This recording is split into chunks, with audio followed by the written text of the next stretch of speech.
Bien, bonjour à tous. Comme d'habitude, on va faire un petit suivi de notre crise. Donc, j'imagine que vous avez fini votre première période qui est le plan de mise en sommeil de l'activité. Tout est clair. On arrive bientôt à la fin de la première semaine. Ce plan doit être mis en œuvre, ce plan doit fonctionner et ce plan a dû être communiqué. La troisième période qu'on a déjà évoquée lors de notre dernière vidéo, bien évidemment, ce sera le plan de mise en œuvre de la reprise d'activité. Fin avril, j'imagine toujours une reprise aux alentours du 4 mai. On est dans cette approche-là. Alors maintenant, nous allons parler plus précisément de la deuxième période. Donc la deuxième période, ce ne sont pas des vacances, ce n'est pas une période de latence, c'est la période de valorisation des expériences de chacun de vos collaborateurs. Pour cela, il vous faut au plus tard pour lundi avoir des outils pour garder le contact. Il faut considérer qu'on a une communication hebdo et bi-hebdo du dirigeant, une approche collective. Il nous faut une communication hebdo ou bi-hebdo, bien évidemment, du manager, en collectif et en individuel, ce qui veut dire une réunion de chaque équipe par semaine, plus un contact spécifique, voire 2 ou 3 contacts spécifiques par collaborateur, par le manager, le N+1.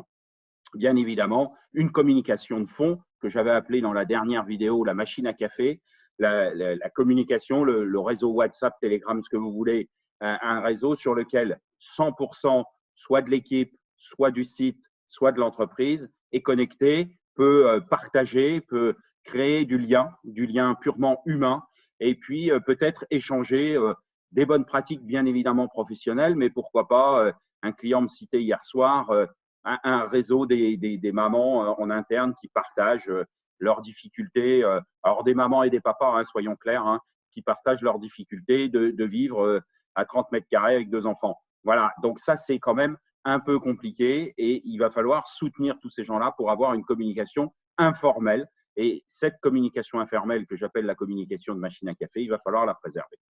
Bon, mais tout ça, on en avait déjà parlé. Ce qui est important, c'est maintenant les outils à engager et à préserver, les outils pour engager et pour préserver justement l'engagement des collaborateurs, le niveau de motivation des collaborateurs. Donc déjà, on a des collaborateurs qui vont être en télétravail, pour la plupart d'entre eux ou pour nombre d'entre eux. Ces collaborateurs-là, ils ont des projets à suivre. Mais petit à petit, les projets, ils vont s'amoindrir. Donc, bien évidemment, on met le focus sur les projets qu'on peut gérer. On met le suivi sur ça. Bien évidemment, les équipes de commerciaux peuvent préserver les contacts avec les clients, on peut préserver les contacts avec les fournisseurs, tout ça. Ça veut dire qu'on a des plans de communication qui sont à peu près clairs en com interne, en com externe et dans l'externe, les clients, les fournisseurs, enfin nos partenaires, peut-être les intérims, préserver aussi un certain nombre de liens avec ces gens-là. Donc, on a ces fameux plans. Et bien évidemment, le deuxième point, on parlait des dossiers qui devaient être suivis. On a bien évidemment un groupe, comme je vous disais dans la première vidéo, une équipe qui doit travailler à ce fameux plan de reprise d'activité. Donc, qui, quoi, quand, comment, et bien gérer cet aspect des choses pour que le plan de reprise soit prêt, pour qu'une semaine avant, la dernière semaine d'avril, j'imagine, on puisse mettre en œuvre ce plan de reprise. Et dans ce groupe qui travaille, dans ce projet, dans cette équipe projet qui travaille sur le plan de reprise d'activité, on doit avoir un représentant de chaque service, de chaque site, de chaque agence pour justement imaginer et être en capacité de communiquer très rapidement le jour où on en aura besoin. Et puis, il y a les dossiers spécifiques parce qu'on va se rendre compte qu'il y a un certain nombre de gens qu'on ne va pas solliciter pendant toute cette période. Il va falloir les solliciter. Il va falloir les solliciter à minima une fois par semaine pour qu'ils participent à une réunion, à du collectif, pour qu'ils contribuent. Alors, vous allez me dire, ils n'ont pas forcément à contribuer. Eh bien, habituellement, ils n'ont pas à contribuer, mais ils connaissent l'entreprise, ils connaissent ses rouages, ils connaissent cette démarche.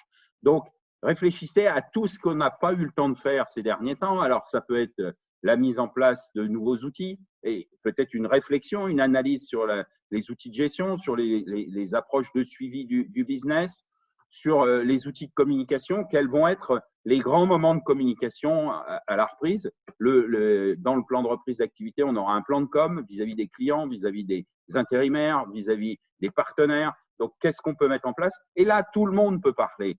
La personne de chantier, elle a forcément une idée, elle a forcément une vision Et ce qui est important, c'est que pendant 1, 2 ou 3 heures, elle puisse participer à cette réunion, tout simplement pour que le soir, elle puisse dire dans la famille, j'ai bossé aujourd'hui, c'est important, j'appartiens à ce groupe.